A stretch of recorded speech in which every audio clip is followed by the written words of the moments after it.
Flat Earth? Really? So what you're going to find is that all these verses are cherry-picked, and they're usually they're picked from poetic passages. You'll see, one verse here, one verse there, half a verse here, maybe a couple verses here, but they never give you an entire passage because there is no passage that supports their theory. Go verse by verse here and debunk it all. So first passage they use is 1 Chronicles 16:30, and that is, "Tremble before him, all the earth. Yes, the world is established. It shall never be moved." So they say, oh look, flat earth, just floating in space, doesn't revolve around the sun, everything revolves around the earth. This is symbolic language because the rest of the entire passage here talks about how God is unshakable. And since God created the earth, it's saying you cannot undo the earth because he made it. Only God can undo the earth. It's about the earth being unshakable metaphorically. We all know the earth will come to an end, even Revelation says that. So if you're a flat earther, are you saying Revelation's not true? No, that one's disproven very easily. On to the next, 1 Samuel 2:8, which is actually part of Hannah's prayer. Hannah's prayer. Really, guys, come on. Talk about taking out of context. So Hannah is declaring the glory of the Lord. She's declaring his greatness. And in it she says that in verse 8, he raises up the poor from the dust. He lifts up the needy from the ash heap to make them sit with princes and inherit the seat of honor.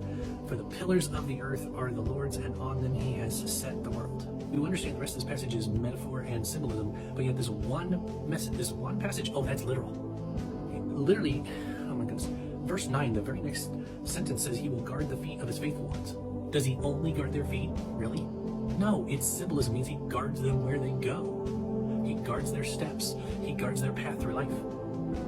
Now we have a few in Isaiah. The one that is next is 11:21. It says, he will raise a signal for the nations. He will assemble the banished of Israel and gather the dispersed of Judah from the four corners of the earth. So it's really sad they aren't rejoicing that this is actually a fulfilled passage. What they're going to do is say, hey, look at my conspiracy theory.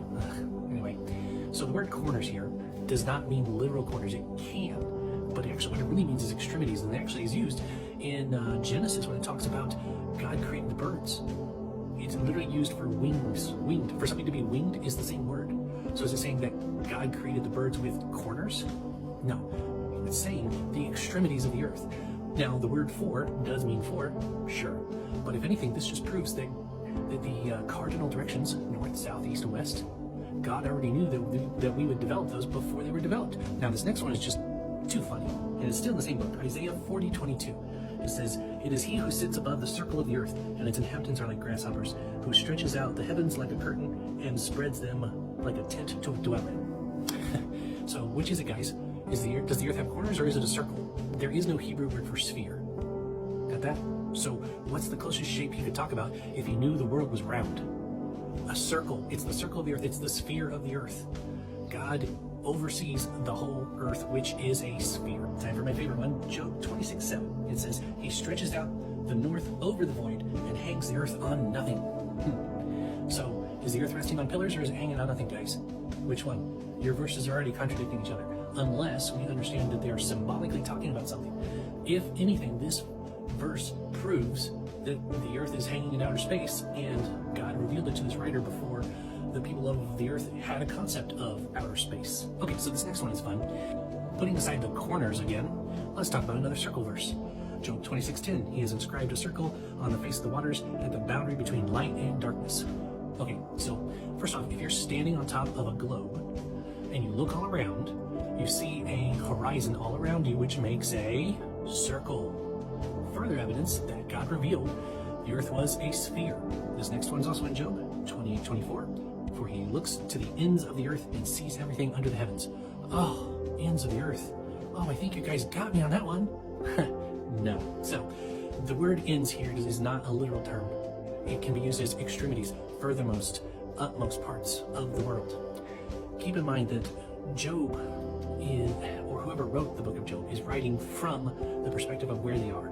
Just like when you write something, you talk about something, you talk about your perspective. If you talk about how England is across the ocean, well, it's not across the ocean for people in France.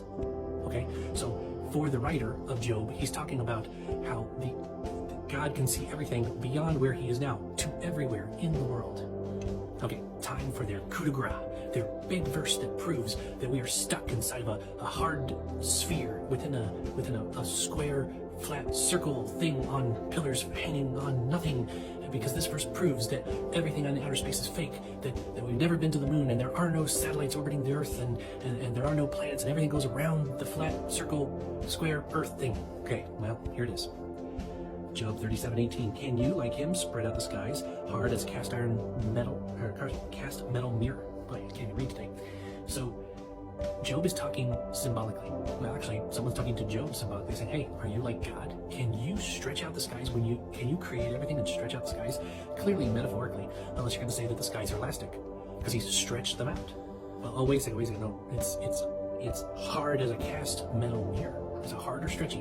Which one is it? Okay.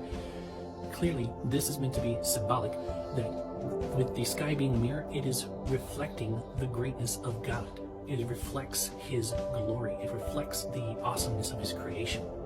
The word hard here can mean violent or just impressive, like, wow, that's astounding type of thing. So it's the astounding reflection of what God's done. Now, if it meant anything literal, believe me, this would actually bolster the spherical Earth idea, because I do believe in a young Earth creation. Part of that is that there was some kind of either vapor canopy or ice canopy that surrounded the Earth that allowed people and lizards, who never stopped growing, to live 10 times longer. We see this with the ages recorded in the Bible. Then when the flood came, then it collapsed. That's why the Earth was covered in water, not because all the water came up, but because all the water came down. Psalm 75:3, when the earth totters and all its inhabitants, it is I who keep it steady on its pillars. Is it hanging on nothing, or is it on pillars? Clearly God is speaking metaphorically here. He's saying, I'm the one that holds it steady. And if you want to say the pillars represent anything, honestly, to me it sounds more like that it represents the magnetic poles. He's the one that keeps it steadily spinning on its axis. When the earth goes around the sun and revolves, tottering, okay, he's the one that holds it on its axis. Psalm 93:1, the Lord reigns. He is robed in majesty.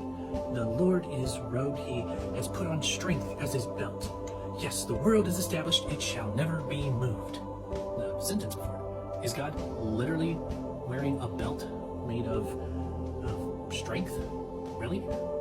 Or is God strong and this is symbolic? I think that's more likely, don't you? Psalm 104:5.